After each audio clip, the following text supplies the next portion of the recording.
Eagles ningo gatia aborokia timu ya Ali Mustafa ayereire buna gwikira bo niga timu yagenderete kurwani korabuna yatanganira serombe bale ilikuwa nyara ribaga ya bene kosori Chimen League nsemo ya FKF Division 2 ilikorwanira ribaga ryo swasa nsemo ya league ya FKF Division 1 wetere nsemo ya AMASM asada ko bano ka kuboria abatiotereri be timu ya Nyamira Super Eagles ya kosori cha Chanka kurwasegeti kya nyama ya grounds kunyaka bagwesoki na gusire timu eyo asebeno biatigaire ase league eyo korabuna basumira abagosori be timu eyo kurwanira ibinano byonse buna chifinali.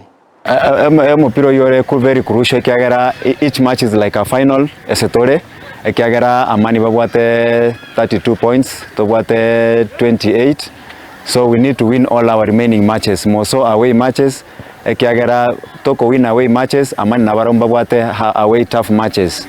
We need to win our matches. Let us win our matches. Every day we shall talk as we go. Lakini for us we are focused one match at a time.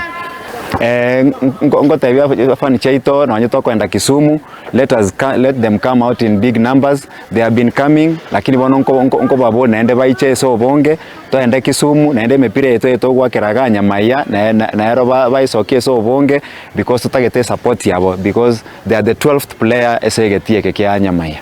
Basically, let us support Nyamira Super Eagles tonye chinguru SE Division 1, and we are happy that we shall raise the flag of Nyamira and